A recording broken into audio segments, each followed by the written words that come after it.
Imagine a nation, vast and powerful, rising up on the back of injustice. The world watches as it grows, thinking it invincible, untouchable. They boast of their military might, their economic power, and their alliances with the world's most influential nations.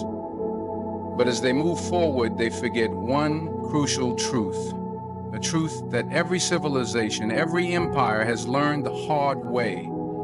No force on this earth, no matter how great, can ever stand against the will of the Almighty. What happens when a nation turns its back on justice? What happens when arrogance and oppression become the bedrock of a system? They may rise, but they will never stand forever. And just as night follows day, their downfall will come. Not with the sound of cannons, but with a silent, divine justice that cannot be avoided. The story we are about to explore is not just about one country. It is about every nation, every ruler, and every individual who dares to walk the path of arrogance and oppression. It's about how the unseen forces of justice shaped by faith, truth, and divine wisdom always find a way to bring balance, even when all seems lost. So stay with me. The message we're about to unravel is one that could change the way you see the world. It's not just about politics. It's not just about history. It's about a greater truth that spans time and space, a truth that no empire can escape, no matter how strong they believe they are. The idea that oppression breeds collapse is a principle deeply embedded not only in religious texts like the Quran, but also in the observable history of human civilization. Empires, nations, and rulers that built their systems upon the suffering, injustice, and suppression of others eventually faced ruin, regardless of their might, wealth, or technological advancement. This is not merely a spiritual belief. It is a consistent pattern that can be traced from ancient times to the modern era, when injustice becomes a policy and cruelty becomes normalized. The very foundation of a society begins to crack from within. It is like a tree that appears tall and powerful, but is slowly being hollowed out by termites.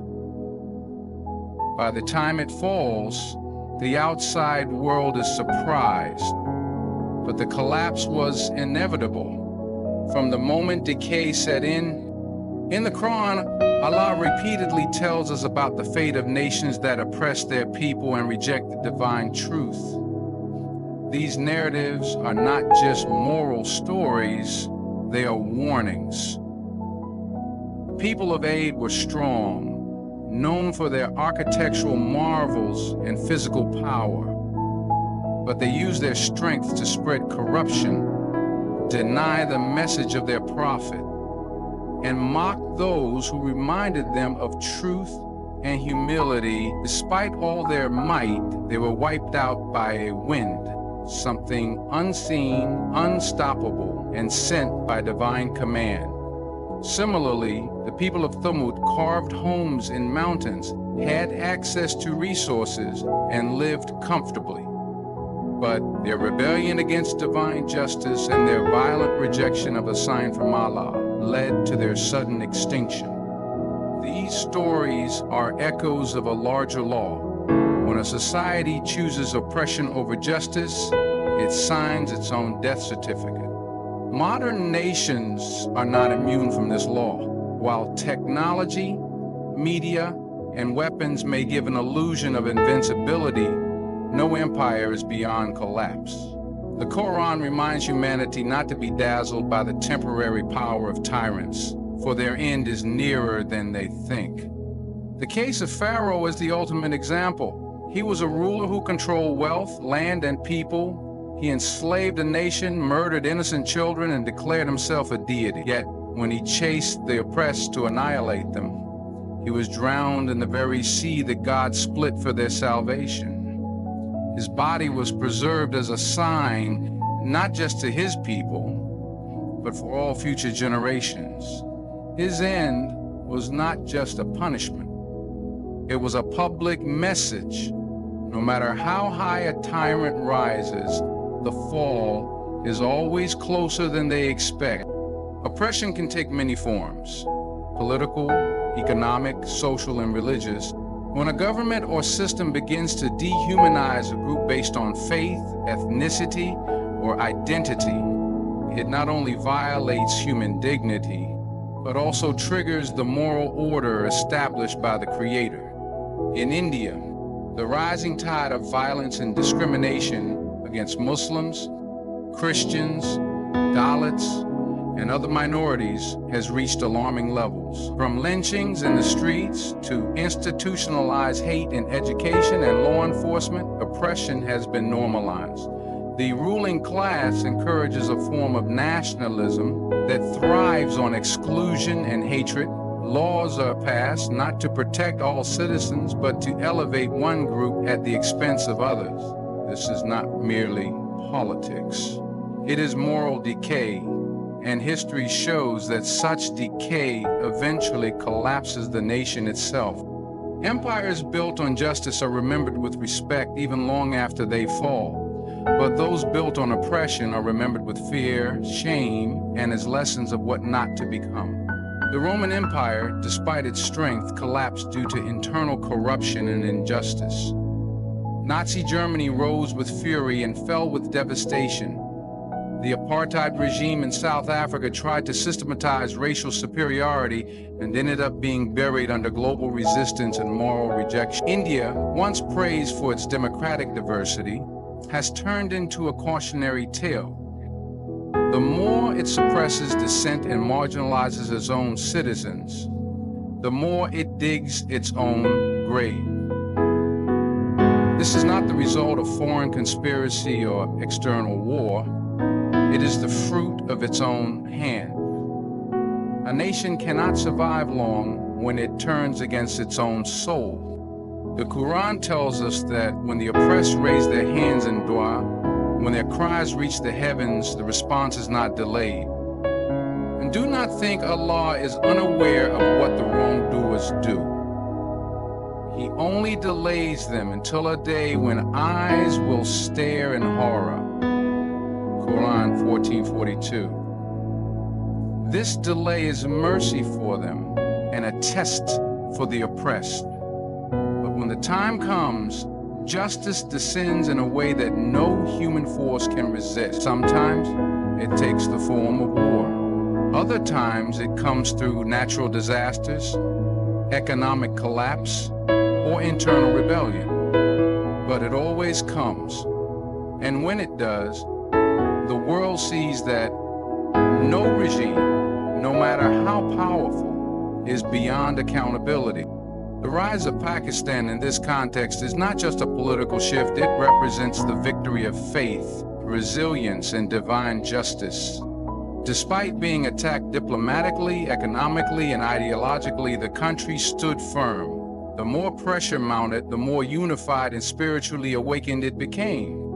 What seemed like a weak nation in worldly terms turned out to be unbreakable in faith. When India intensified its campaign against Pakistan and against Muslims, it crossed a red line.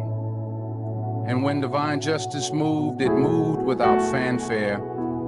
There were no grand announcements, just silence, then disappearance. A nation that thought it would dominate the region for generations was erased, not just from land, but from memory. The scholars and scientists who studied the aftermath found something they couldn't explain, not just in the collapse of infrastructure or political systems, but in the way it happened. The sequence of events, the anomalies in the atmosphere, the strange occurrences in military systems, all pointed to something beyond human control. And when they searched the Quran, it was not superstition, it was not magic, It was divine reality intersecting with human arrogance. Oppression breeds collapse because it violates the very purpose of creation, to establish justice, peace, and harmony. When a people rise in rebellion against that purpose, they turn their backs on the Creator's order. They disconnect from mercy and invite wrath. No matter how long it takes, the weight of injustice eventually crushes the one who carries it. It is like a building built on sand, impressive on the outside, but destined to fall with the first storm. The fall of India in this context is not an accident. It is a manifestation of a universal truth. Those who build power on the broken backs of others will one day be broken themselves. This principle also applies to individuals and communities. We must not think that only large empires are judged. Every person, every leader, every society carries the responsibility to uphold justice. When we turn away from that, when we hurt the weak, ignore the cries of the hungry, mock the faithful, and lie to the world, we begin our own descent. But for those who hold firm, who remain patient in hardship, who speak the truth even when their voice shakes, victory is promised. Not always in the way the world defines it, but in a way that is far more powerful: divine approval and lasting legacy. The story of India's disappearance is not just a geopolitical event. It is a divine message written into the soil of history. It is a warning to every tyrant, every nation, every system that lives off the pain of others. You can rise fast, but if you rise on the bones of the innocent, you will fall faster. The world may forget speeches and headlines, but it never forgets justice. And the Quran is not just a book of faith, it is a mirror to human history, a manual for survival, and a promise that oppression will never win in the end.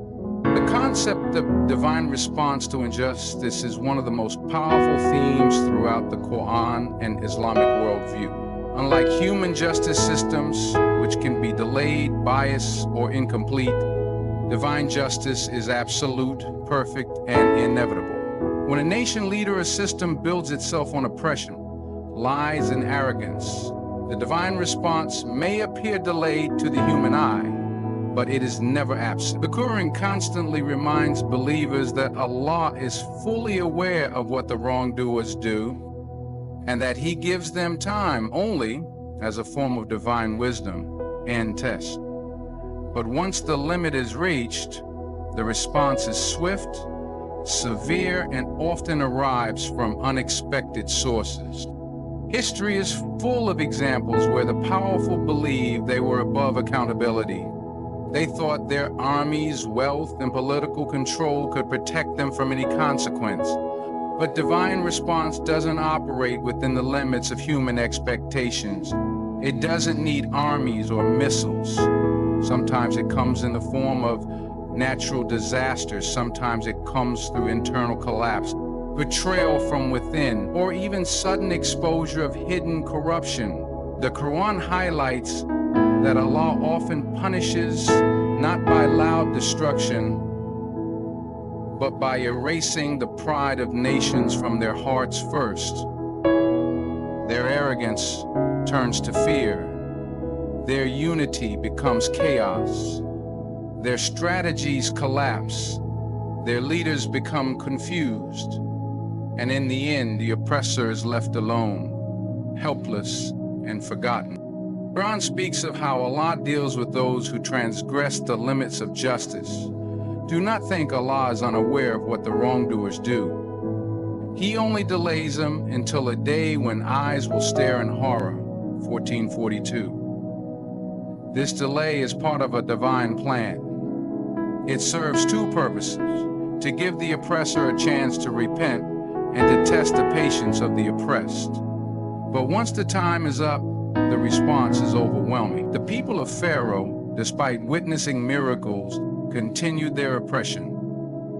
Their response to truth was mockery and violence. But when the moment of divine action arrived, it was decisive.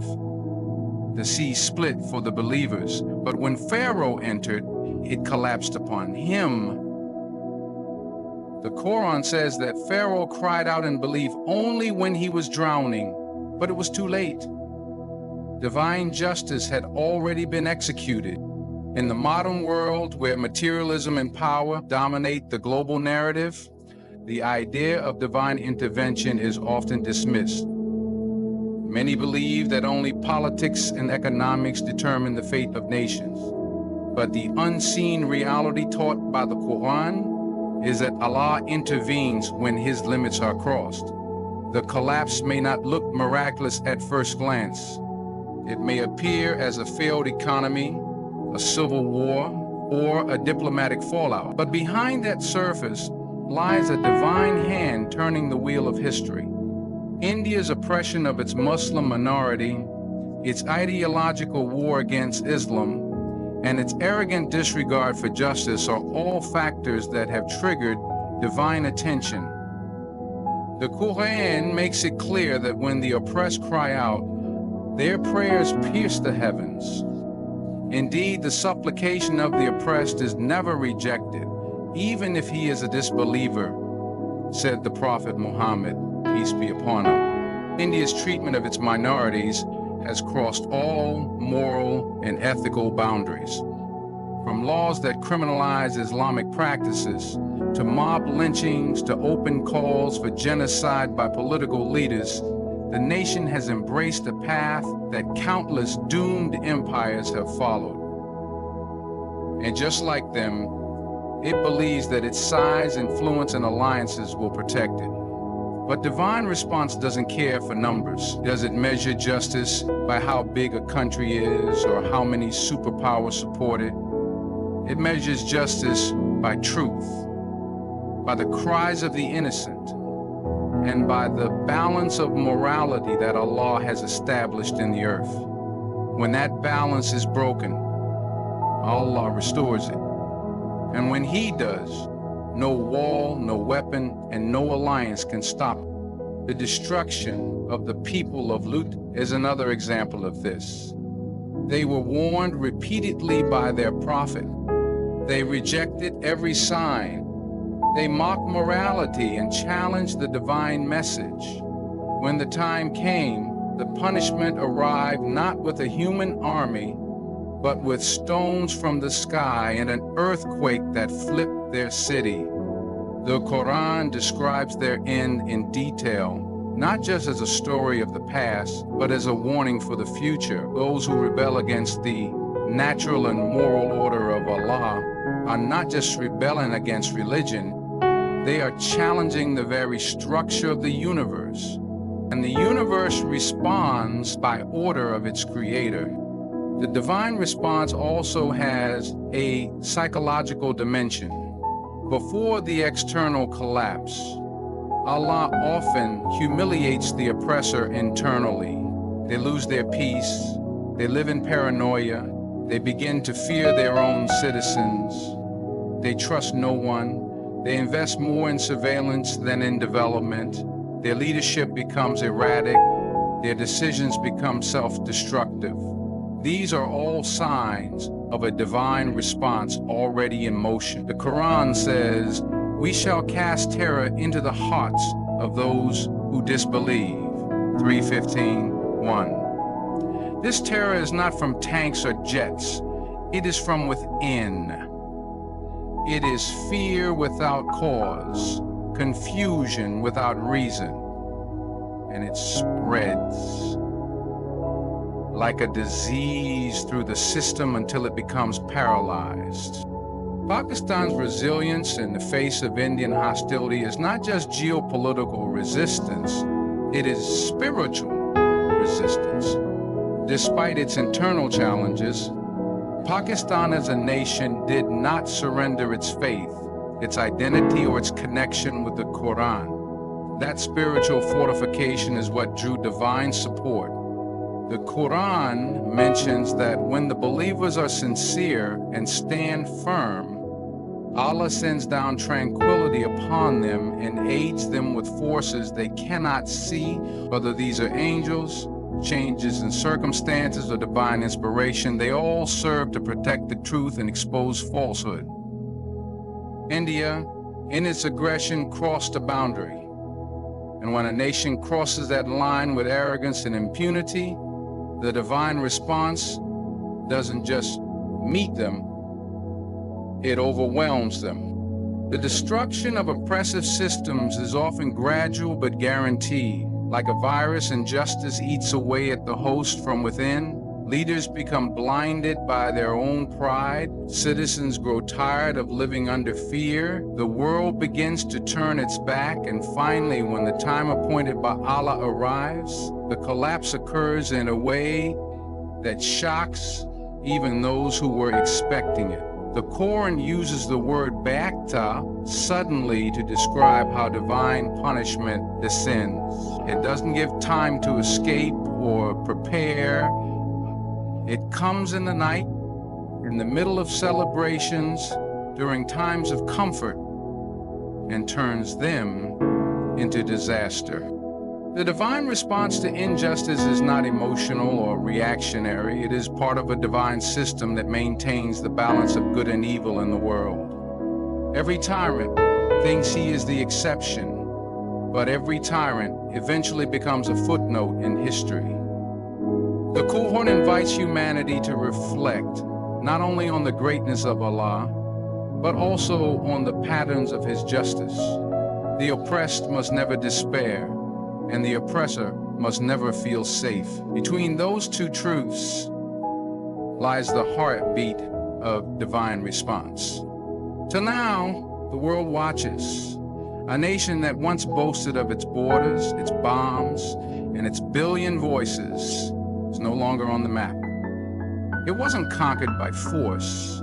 It was crushed by the weight of its own injustice. This isn't a story of revenge.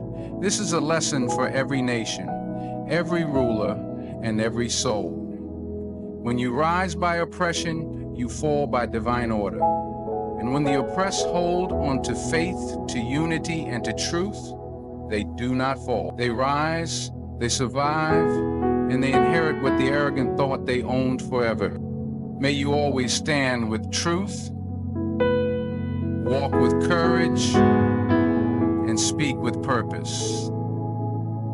May your voice echo justice, your heart beat with faith, and your steps be guided by the wisdom of the Almighty. Thank you for listening. Stay firm, stay fearless. The world changes through people like you. Good luck and peace be upon you.